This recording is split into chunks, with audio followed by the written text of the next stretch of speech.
Om Swastiastu, selamat sore, selamat berjumpa lagi dengan channel kami Trias Buana.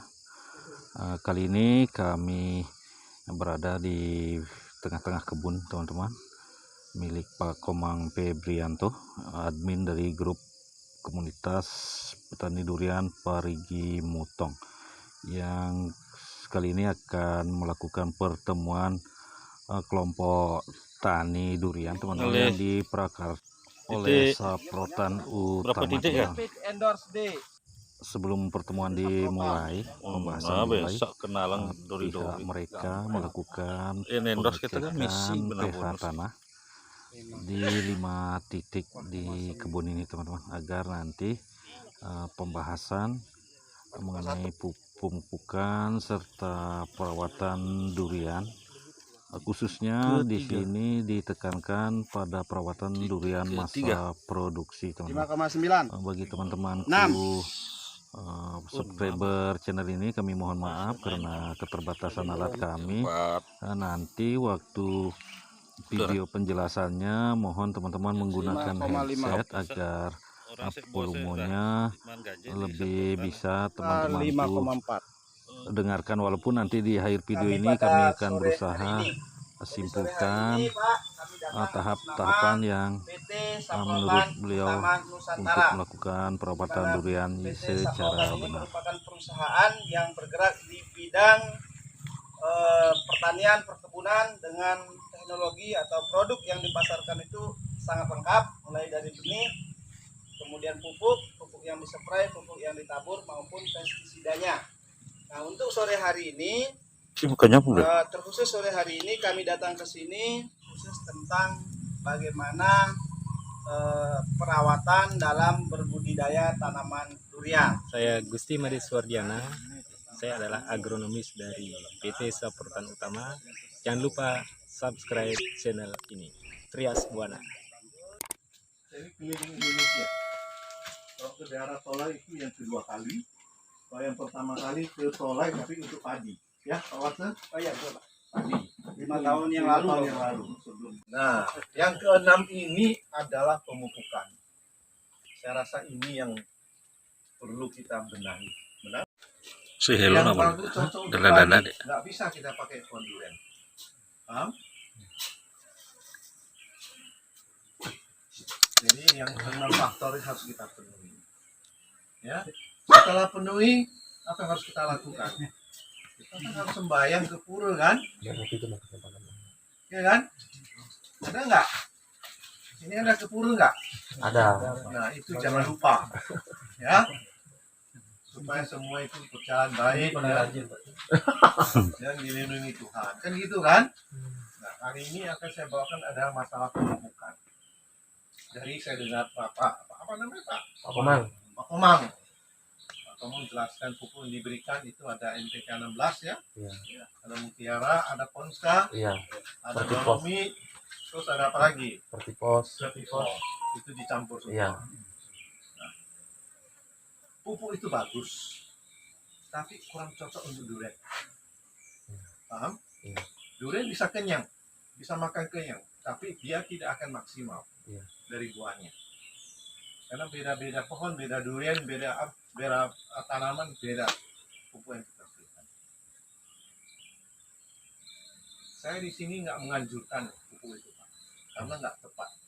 Kalau pupuk yang Bapak berikan itu terus menerus 2 tahun ketika terjadilah bangkalan. Apalagi curah hujan tinggi. Pertama-tama kan nggak ada kan? Iya. Mulai Bapak tanam nggak ada kan? Nggak ada Pak. Kenapa nggak ada? Karena nutrisi di dalam tanah masih cukup. Iya. Walaupun pupuk yang Bapak berikan nggak tepat, iya, nggak pengaruh. Karena di bawah masih mendukung. Dan kian hari kian habis diambil kan? Penyerapan habis. Buah kita membesar buah kan perlu nutrisi.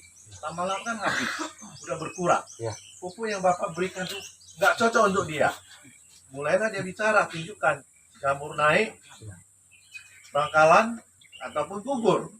Katakan gugur berarti dia semu matang. Ya. Ya, ini yang harus kita perhatikan. Yes. Bangkalan itu bukan penyakit. Bangkalan itu adalah malnutrition atau kekurangan gizi. Bapak-bapak nggak salah, udah beli pupuk, cuma pupuknya nggak tepat. Nah, kembali tadi pagi saya jelaskan ya, ada ibu-ibu baskom beras penuh, tapi masak satu hari satu mangkok, masak habis bulan, akhir bulan gimana? Habis. Apa yang harus kita lakukan? Beli lagi kan, isi kembali kan. Nah, inilah sekarang kejadian di tanah Bapak. Harus isi kembali nutrisi yang perlu dengan nutrisi pupuk yang tepat. Oke? Kan Bapak mengatakan pada awal tanam nggak ada masalah kan? Iya. Nah, karena nutrisi masih baik di dalam tanah yang dikasih dari atas. Iya. Nah, sekarang dikuras sama buah durian. Habis lama-lama, apa yang terjadi? Baskom berasnya kosong kan? Tugas kita ngisi kembali, yaitu pupuk yang kita berikan. Sampai di sini paham? Ya. Ini filsafatnya. Ya, bisa terima ya? Bisa. Perhatikan pH tanah. Tadi udah kita cek. Iya. Ya, nggak merata. Ada yang 5,6, ada yang 4, ada yang 6, 5,5, 5,7. Jadi kalau diratakan rata-rata 5,4. Iya. Mana yang tadi?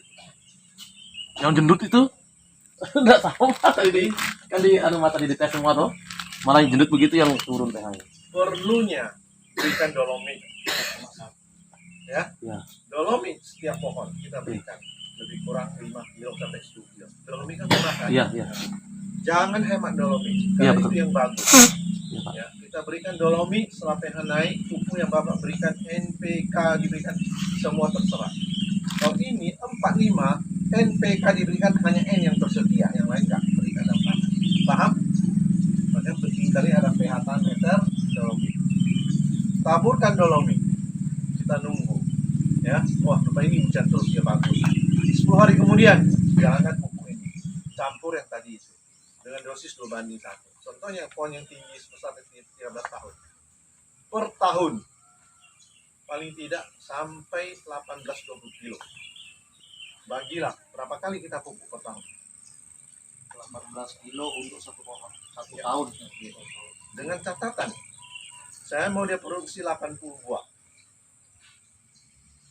Tidak pakai paklo ya, jangan ya. Ya. Itu menguras tenaga. Lebih banyak juga nggak bagus. Kalau bisa dapat 80 buah, dia akan rata semua, matang, tidak akan ada bangkalan, tidak ada yang jatuh.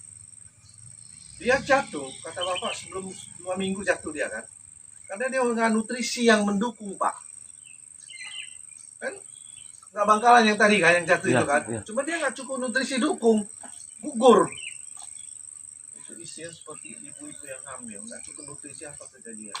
Gugur kandungan kan. Sama, tanaman sama seperti manusia. Cuma dia nggak bisa ngomong. Di sini beliau menjelaskan sebelum melakukan pemupukan baiknya pH tanah dicek dulu teman-teman di kisaran pH normal 6 sampai pH 7 teman-teman. Selanjutnya langkah yang perlu kita lakukan adalah memberi nutrisi yang tepat untuk durian karena tidak semua pupuk yang beredar di pasaran baik untuk tanaman durian teman-teman. Beliau juga tidak menganjurkan penggunaan bahan aktif Paclobutrasol teman-teman saat perangsang untuk pembungaan, dan maksimal pembuahan dalam satu pohon beliau menyarankan sekitar 80 buah saja agar untuk mendapatkan hasil yang banyak dan diikuti oleh kualitas yang bagus. Kualitas yang bagus tadi sudah dijelaskan, ciri-cirinya adalah rasa buahnya manis, warna dagingnya identik dengan namanya montong, yang artinya adalah bantal emas. Dari bentuknya seperti bantal, warnanya seperti emas. Nah, itulah kualitas panen durian yang bagus. Nah, untuk mendapatkan panen durian yang bagus, ternyata tanaman durian ini sama persis dengan manusia. Jadi dia butuh makanan. Semakin banyak produksinya, dalam artian semakin besar pohon durian itu, maka semakin banyak kebutuhan makanan atau nutrisi yang diberikan. Nah, dalam hal ini 6 unsur beliau tadi juga semua tidak dipenuhi. Yang menyarankan pertama adalah penggunaan makanan, isi pupuk besar. KCL murni atau yang mengandung kemudian tanah, klorin ini teman-teman, adalah penting sebagai media kalium tumbuhnya. klorida. Jadi kloridanya Normal. tidak baik untuk Jadi pH tanah yang kualitas disebut dengan buah pH tanah durian. normal itu adalah pH tanah di mana kalau kita mupuk itu Pak, Jangan sulfur. pupuk Sulfat itu bisa diserap oleh tanaman. sulfat. Jadi usahakan pH-nya minimal Kalium adalah sulfat, kalium 6. sulfat. Jangan Jadi sulfur. kalau pH itu bagaimana kalau pH itu di bawah 6? Kalau pH-nya di bawah 6 Pak, pupuk itu tidak mampu diserap oleh tanaman karena unsur hara itu terikat oleh partikel tanah.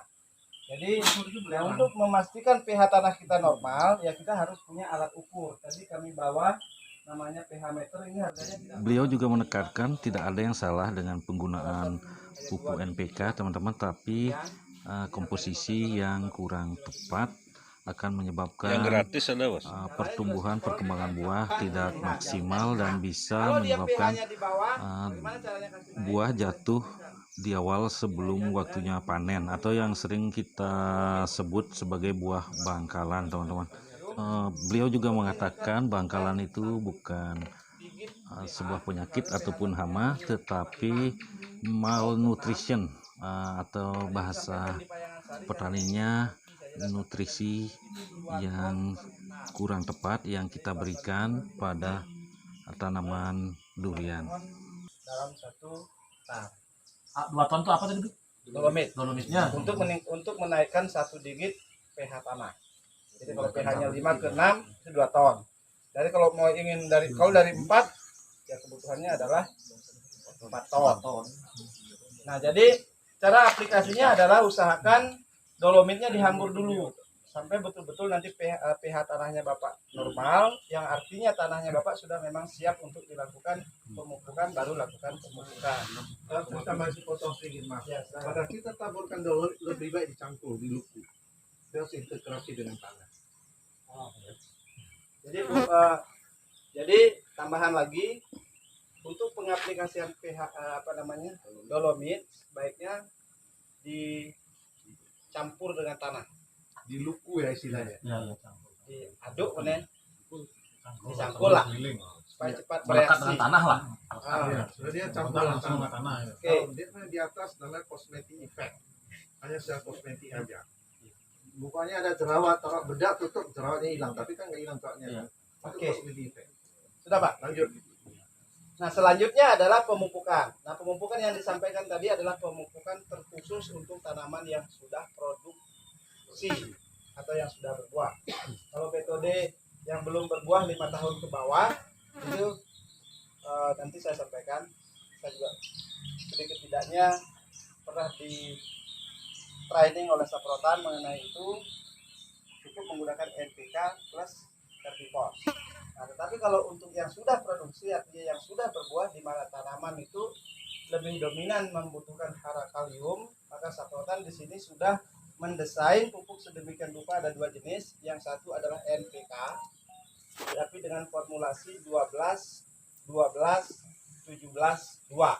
Dan ini dia pupuk yang mereka kadang-kadang mempunyai komposisi nutrisi yang tepat untuk tanaman durian usia produksi. Untuk dosis pemupukan tanaman yang sudah produksi seperti ini atau tanaman durian yang berumur 6 tahun ke atas itu bisa menggunakan dosis pemupukan per 1 pohon itu adalah 5 kg dengan perbandingan NPK 12 12 17 itu 3 kilo, kemudian ditambahkan dengan Kamas 2 kilo per 1 pohon.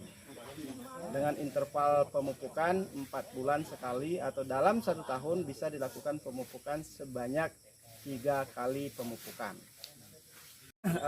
Kunci kesuksesan dalam melakukan pemupukan pada tanaman apapun itu, termasuk durian, adalah yang pertama itu kita harus bisa memastikan pH tanah kita itu dalam kondisi normal, di mana pH tanah normal itu adalah antara 6 sampai dengan 7. Jika pH tanah itu di bawah 5, maka itu disebut dengan pH asam. Kalau pH-nya asam, maka pupuk atau nutrisi akan susah diserap oleh tanaman.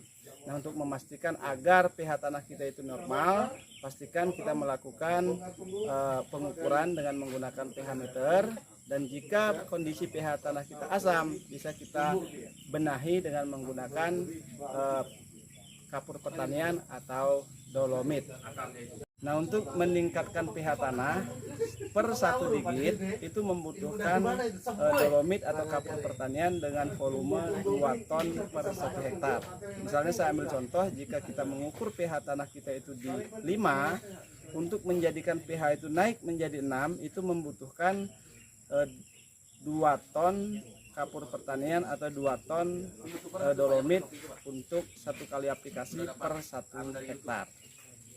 Kamas merupakan pupuk yang sangat tepat digunakan pada tanaman durian yang sudah berproduksi seperti ini, karena kamas merupakan pupuk yang memiliki kandungan hara kalium yang dominan, di mana kalium yang ada dalam pupuk kamas ini bebas dari klor. Seperti kita ketahui bersama bahwa klor itu dapat menjadi racun bagi tanaman untuk tanaman-tanaman perkebunan seperti durian.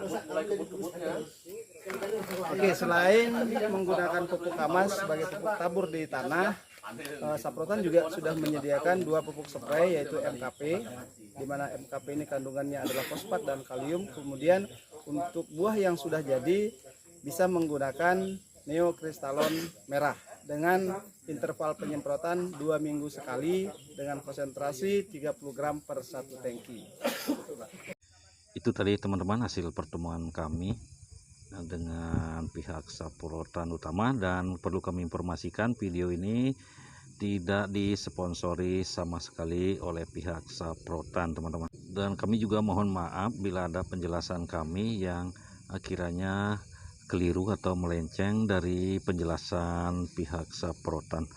Jadi untuk informasi yang lebih lengkap tentang penjelasan produk mereka, bila perlu nanti kami akan cantumkan juga kontak mereka agar teman-teman bisa berinteraksi atau berdiskusi seputaran produk-produk mereka yang khusus untuk merawat tanaman durian masa produksi, teman-teman. Jadi untuk kali ini cukup sekian video kami, semoga ada manfaatnya.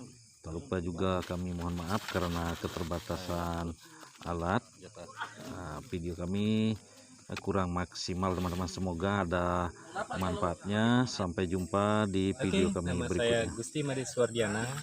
Saya adalah agronomis dari PT Saprotan Utama. Jangan lupa subscribe channel ini, Trias Buana.